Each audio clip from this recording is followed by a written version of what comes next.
नमस्कार. आजच्या ठळक घडामोडी. धुळे हळहळले. रील स्टार शुभम सिंघवी यांच्या दुचाकीला अपघात, जागेवरच मृत्यू. प्रवाशांनी घ्यावी नोंद. नागपूर रेल्वे स्थानकावरील फलाट क्रमांक 5 52 दिवसांसाठी बंद. पुणे गणपती फेस्टिवल. यंदाची विक्रमी विसर्जन मिरवणूक तब्बल 34 तास 44 मिनिटांनी विसर्जन सोहळ्याची सांगता. दहिसरमध्ये 24 मजली SRA इमारतीला आग, महिलेचा मृत्यू, 18 जणांवर उपचार सुरू. अख्खी Andekar family most wanted. Ayush Komkar खून प्रकरणात बंडू आंदेकरसह 13 जणांवर गुन्हे. भरती ओहोटीत रेंगाळला लालबागचा राजा. 36 तासांनी विसर्जन, राजाला निरोप देण्यासाठी भाविकांचे प्राण कंठाशी. गणपती विसर्जन सोहळ्यावर शोककळा. वेगवेगळ्या घटनांमध्ये 5 जणांचा मृत्यू.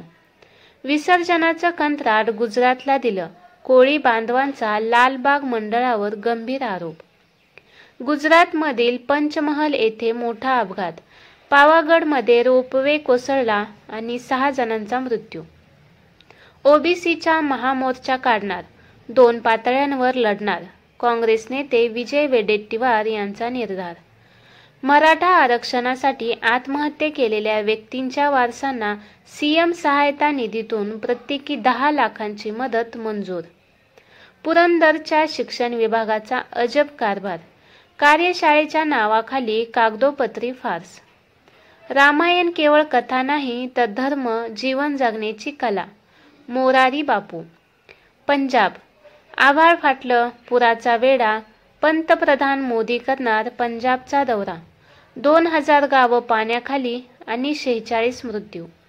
दिवाळीत मध्य रेल्वेच्या 944 एक्सप्रेस गाड्या धावणार. प्रवाशांच्या सुविधांसाठी अनारक्षित व्यवस्था. चित्रकूट पर्वतावर पूजेसाठी जमलेले 50 जणांवर अचानक वीज कोसळली. ओडिसात धक्कादायक घटना. आशिया कप हॉकी. 4-1 ने दक्षिण कोरियाला नमवून भारत बनला 4थ्यांदा चॅम्पियन.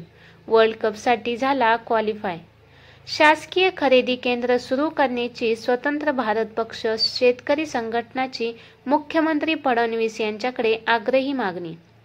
दहशतवाद्यांना पाकिस्तानची साथ. भारताने पाडलेल्या लष्कर-ए-तैयबाच्या मुख्यालयाचे बांधकाम पुन्हा सुरू. खलिस्तानी अतिरेक्यांना कॅनडामधून मदत. कॅनडा सरकारचा अहवाल, 2 संघटनांची केली होती नोंद.